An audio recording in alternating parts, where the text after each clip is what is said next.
What's good with you YouTubers, truthers and skeptics alike? King Righteous and the Unbiased Truth coming back to you here again on a blessed Sunday. I come to you today. I woke up this morning to yet another ban off Facebook. This one's a 30-day. And what did I get banned for this time? Sharing testimony from a credible medical doctor, calling out the illogical bullshit, calling out the face masks, calling out them not addressing it from a nutritional standpoint, calling out basically all the illusions. So, I see that first thing. I go ahead and I skim through, and I notice Biden is talking about using FEMA and the National Guard to administer, I'm not even going to say the name for purposes on YouTube that this don't get banned. I'll just call it Idiot 19. Use your brains. You know what I'm talking about. But I wanted to bring to attention today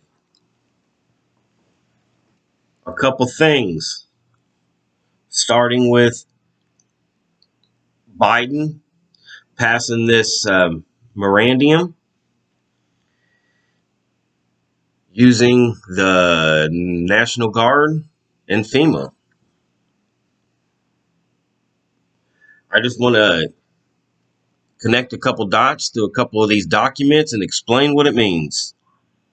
And this is not theory.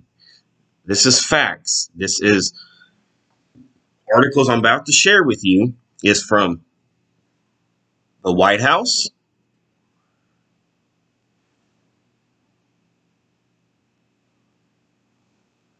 the CDC,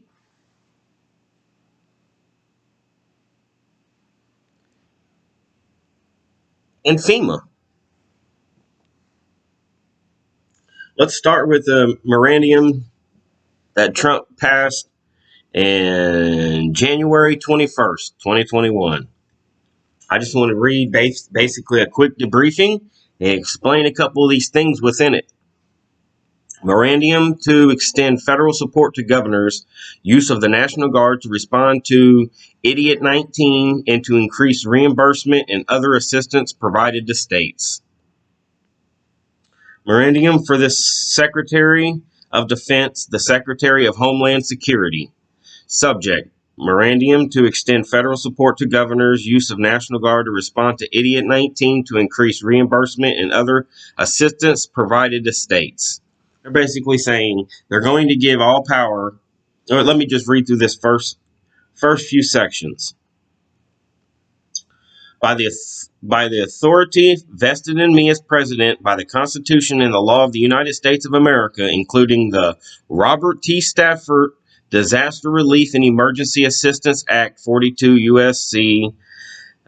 5121-5202, parentheses, the Stafford Act, in sections 502 of Title 32 United States Code, I hereby order as follows. And then he basically goes through and explains how National Guard and FEMA will be working hand in hand. FEMA will have the power. Okay. Now, I want to get into the Stafford Act. And that's the funny thing. I'm not going to read through this entire Stafford Act because it's like 192 pages long and they use a lot of mumbo jumbo, numbers, codes, and whatnot. But I'm just going to read the brief on what the Stafford Act is. Robert T. Stafford Disaster Relief and Emergency Assistance Act, signed into law November 23rd, 1988, amends the Disaster Relief Act of 1974. This act constitutes the statutory authority for most federal disasters response activities, especially as they pertain to FEMA and FEMA programs. Okay, Realize if the Stafford Act is in place, we no longer have constitutional rights. The Constitution is froze. All power is vested into these organizations, FEMA. Okay? Now, and I want to just connect a couple dots here. This Stafford Act, and it says latest update July 15, 2020.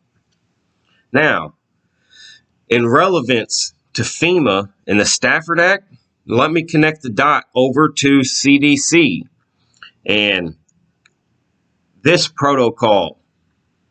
And it was updated July 26, 2020.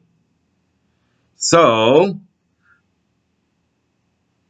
from July 15th,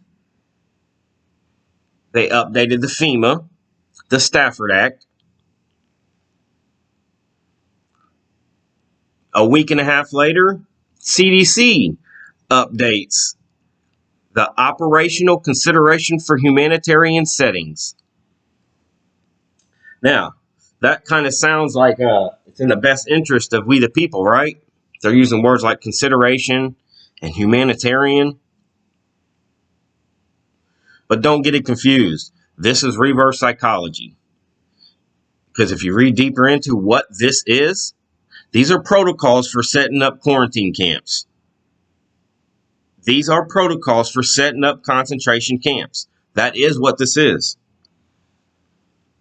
And I just want to read through what these are. Operational consideration for humanitarian settings.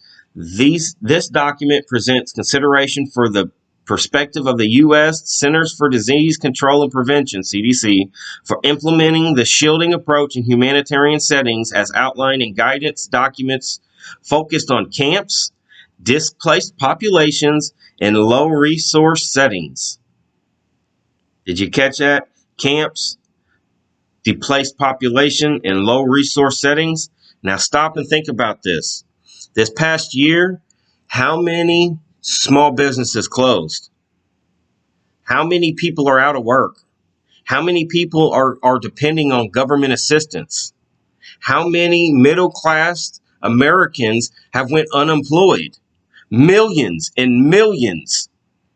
Small businesses, hundreds of thousands have closed, and they're still continuously closing. People are failing to realize that they are systematically depleting and killing the middle class into poverty, which are displaced population, which are low resource, let me use the right wording, low resource settings. The approach has never been documented and has raised questions and concerns amongst humanitarian partners who support response activities in these settings. The purpose of this document is to highlight potential implementation challenges of the shielding approach for CDC's perspective in guiding thinking around implementation in the absence of empirical data.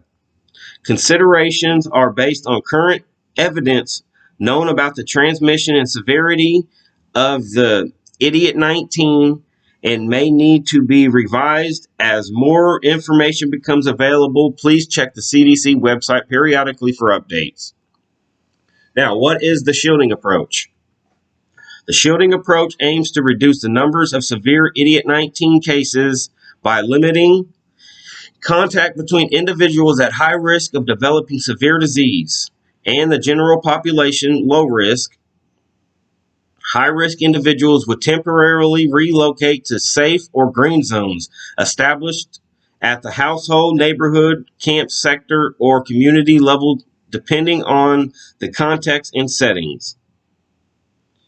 They would have minimal contact with family members and other low-risk residents. Do you realize what this is saying? They're talking about taking, just for instance, high risk. Do you know what this includes? High blood pressure, diabetes, COPD, cancer, any form of diseases.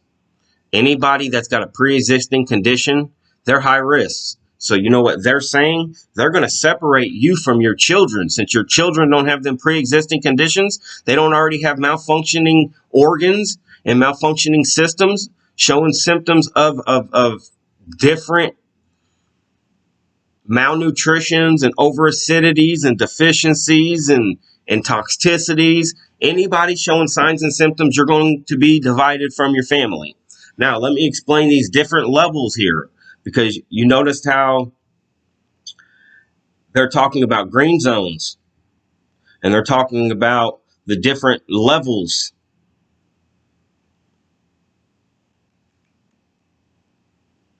Current evidence indicates that older adults and people of any age who have serious underlying medical conditions are at high risk for severe illness from idiot 19. In most humanitarian settings, older populations groups make up a small percentage of the total population. For this reason, the shielding approach suggests physically separating high-risk individuals from the general population to prioritize the use of limited available resources and avoid implementing long-term contaminant measures along with the general population. So your mother, your father that are over 50, they're high risk. Anybody with pre-existing conditions, they're high risk. They're talking about separating them and putting them into green zones, safe zones. And this is when we're going to get into their protocols of the different setting, whether it's a household, whether it's a community. What was the other? Household, neighborhood, or camps. So they got their 3 different levels, whether it's a household, and I'm about to break down into what they are telling you these are. Let me finish the shielding. In theory, shielding may serve in objective to protect high-risk population from disease and death. However, implementation of the approach necessitates strict adherence to protocol.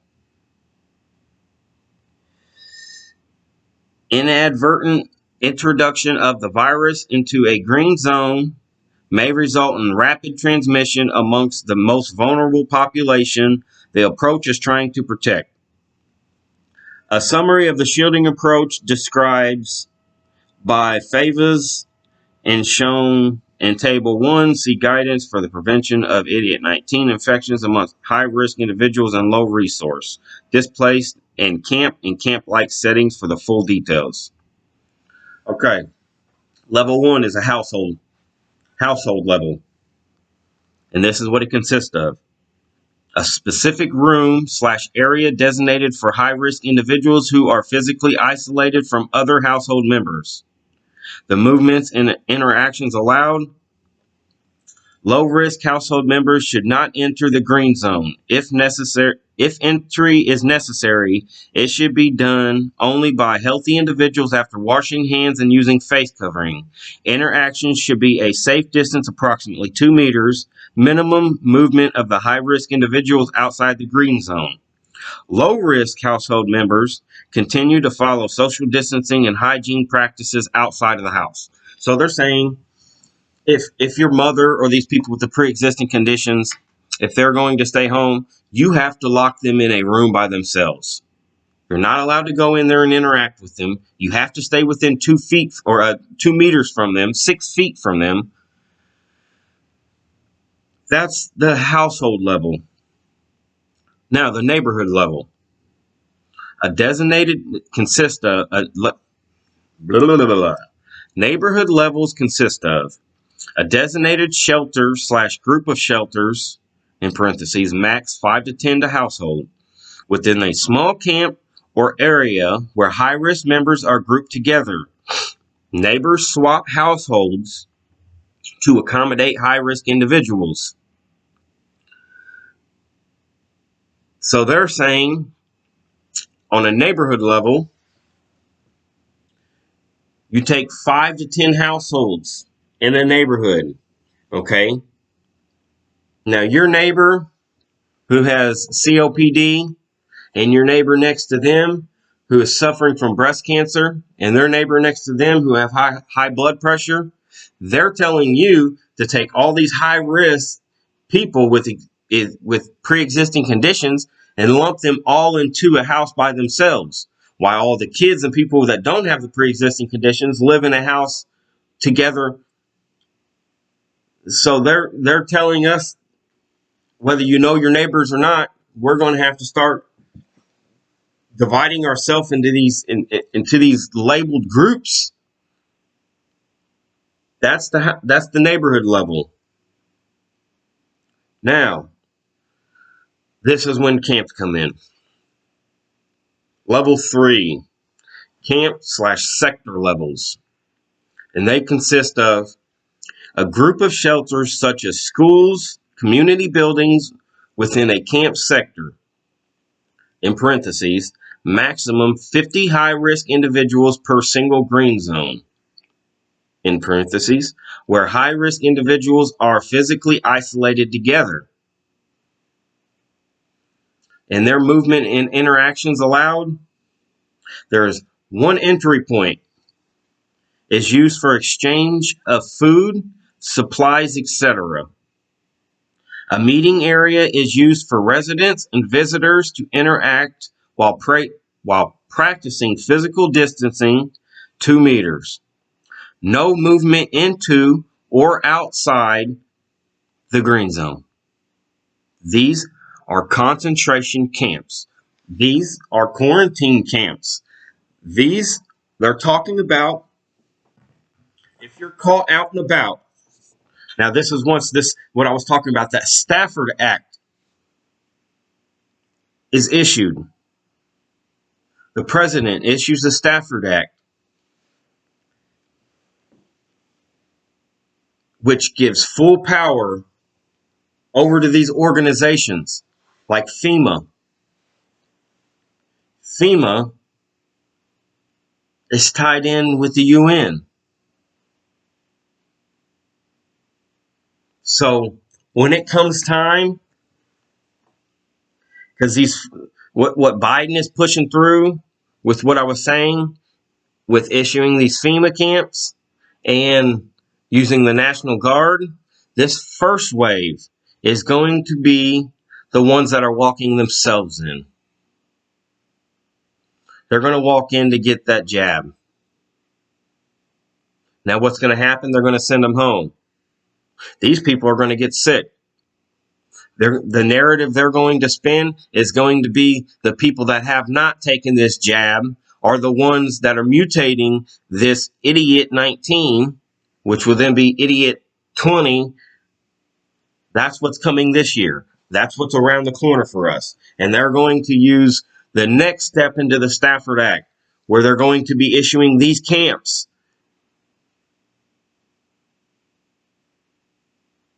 And this is when they're going to be forcing it. So when you're caught out and about after curfew, they put these curfews out, and you're caught out and about, and you're not staying within distance from people, or you're not wearing that face diaper, the National Guard is going to pick you up and take you to that camp.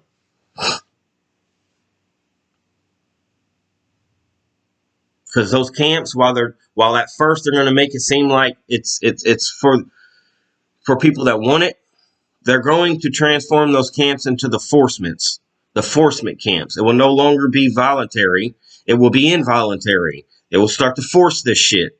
And if you're not stocked up on food and you're not stocked up on materials, then you're going to have to get out. Which is going to leave these National Guard, and eventually, when it changes from being voluntary to involuntary, National Guard members are not going to be fucking enforcing it. I've already read multiple articles where only 30% of the National Guard are taking these new jabs. But that's where they're going to start forcing it. They're going to start blaming the people that have not got the jab, that you're the fault. You're at blame. It's because you didn't take it that it's not working for these other people. It's because you didn't take it that these people are dying that already had it.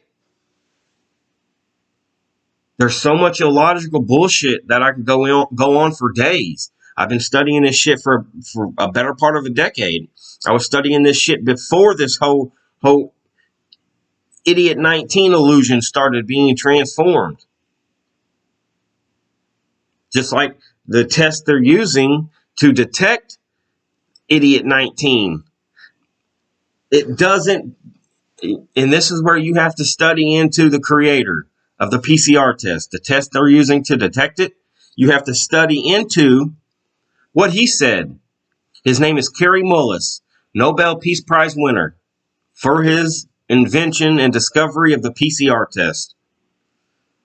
And when you study and you connect the dots and you listen to what he's saying, and then you ask yourself, why are they banning this dude's testimony, this dude's videos, this dude's interviews off these main social media platforms? Why are they not talking about this shit on the mainstream news programming? This is just logics. This is just logical, critical thinking. Because the fact of the matter is, up until September of 2019, they did not use the PCR to detect the idiot 19 or any viruses in general. They did not use, there wasn't a test that they were using to detect it because they can't isolate a virus. They can't fucking do it. It's impossible. Study fucking Kary Mullis. Get on BitChute. That's one of the only platforms that I could find Kary Mullis's interviews, and listen to what he's saying about Fauci. Listen to what he's saying about Fauci's cronies and the administration that's in power, how they change rules and how they lobby science and how they change narratives to fit their agenda. And then connect the dots that Kary Mullis died August 7th, 2019. Couple short weeks later, they started using the PCR test to detect the idiot 19. Why did they wait till he was dead? How come we didn't hear any of the stories of Kary passing away? Being that he's a Nobel Peace Prize winner, being that they're using this discovery, this test to detect this shit. You would think he would be at the top of explanations of why they're using this test. But the fact of the matter is, what he says explains the fraudulent misuse. Because the fact of the matter is, what they're identifying is genetic material. It's RNA. It's called exosome cells, which are excreted by white blood cells. 100% of human beings will test positive for the idiot 19 based on what they're identifying. You take one of them tests, it's like playing a lottery.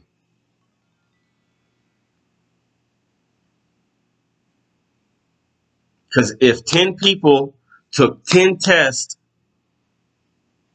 10 PCR tests, they will test positive at least once based on what they're identifying. Exosome cells are in all bodily fluids. Exosome cells are solely responsible for the creation of both a virus and an antibody. But what our system is failing to draw light to and explain to the masses, the mutation of these exosome cells solely depend on the bacterial environment of what these contaminated cells have to mutate off of.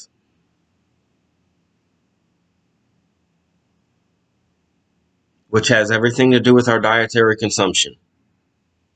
If we eat highly acidic foods, the breads, the meats, the cheeses, the milks, the sugars, the alcohols, these foods ferment into an acidic bacteria called Candida albicans. Now, when these exosome cells Their job is to absorb foreign particles, solvents and toxins and pathogens and stuff that is not supposed to be within our body.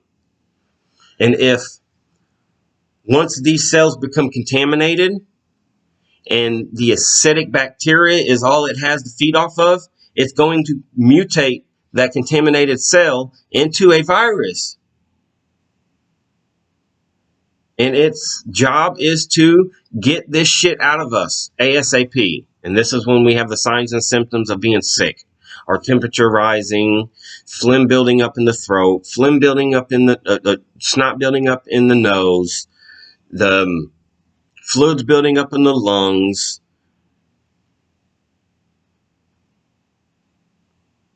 But what they're not teaching us is when we eat alkaline foods, live-rich, hydrogen-rich foods, the plants, fruits, and vegetables. When we eat those, it creates a hydrogen-rich bacteria called prebiotics and probiotics. Now, when this contaminated cell, the contaminated exosome cell, has hydrogen-rich bacteria to feed off of, it mutates this exosome cell into an antibody. This is how RNA creates DNA. This is how we create immunity against foreign particles. But they're not teaching us this.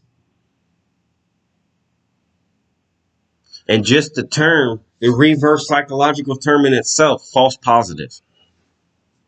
How can something be scientific, flawless, proven, and be false positive? That should discredit the test within itself. But nobody's acknowledging that. Or the term asymptomatic. That's another reverse psychological wordplay. Asymptomatic. No, a person has these exosome cells because it's natural. Every fucking human has it. But yes, when a person has an abundance of foreign particles and solvents and toxins within their body, guess what their white blood cells are going to do? They're going to create more exosome cells.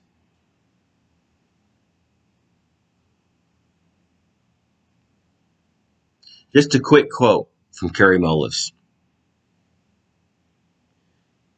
This, when I say this, I'm referencing the PCR test. This doesn't tell you if you are sick. That's Carrie's words. So it's people, as I say in all my video, knowledge is key. Your health is foundation. Your beliefs are success, and your wisdom is power.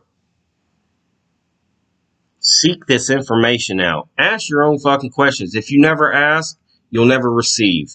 Because the fact of the matter is, they're engineering. Like what I said in the beginning, they censored me.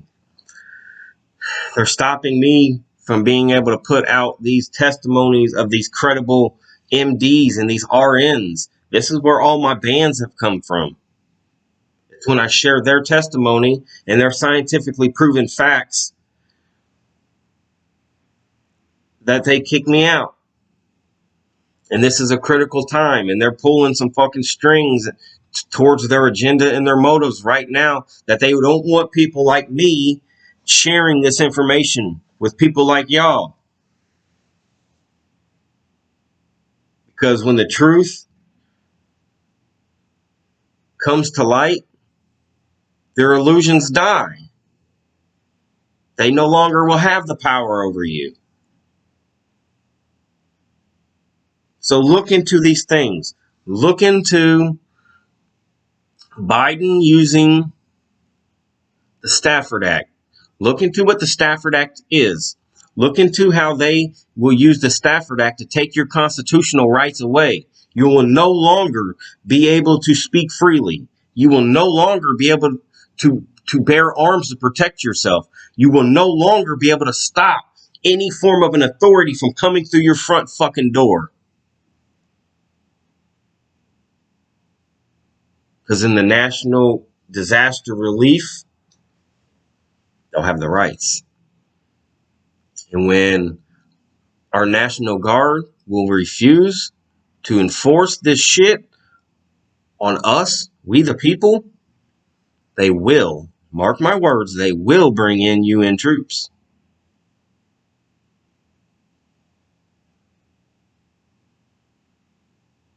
And then what? If people are wise, they would know this shit's coming down the pipeline, and they will take whatever precautionary measures they can to protect themselves and their family. Stock up on non-perishable foods. Stock up on water. Stock up on water filters. Stock up on rechargeable batteries.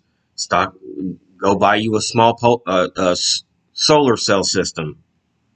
Stock up on medical equipment, gauzes and antibacteria soaps and peroxides and rubbing alcohols. Stock up on seeds. Use this internet while we still have it to research how to grow food, because I know the majority of people don't comprehend microbials in soil, what they need, and the knowledge within growing food. People lack just the basic knowledge in that department, which is essential to us surviving. I pray people become enlightened, because we are in an awakening stage. We are in an evolutionary period where I'm not going to get deep into it, but the Earth's resonance has changed. People are going to be more fluently manifesting things for themselves. But our problem is that we have this mainstream media perpetuating, and we're buying into this programming, and we're feeding these demons, because stop and think about all the wordplay they use. Television, telling lies to our vision. Programming, that's self-explanatory. Networks, this is how nets work. They use a net to catch a bunch of fish into one thing. Channels, do you think it's a coincidence that they use the same word to channel demons? No. This is all by design. Realize with real eyes the real lies. He who controls the information molds minds in formation. Know that. Knowledge is key. Your health is your foundation. Your belief is your success. And your wisdom is power. Stop giving up your greatest God-given abilities. Turn them fucking TVs off. Stop buying into this mainstream narrative. The truth is out there for those who seek it. I'm telling you. Blind faith in the establishments lead to needless suffering. History has repetitively told us this and showed us this. Stop buying tickets to their circus. I pray all find clarity and enlightenment. It all exists within. But if you don't start asking questions,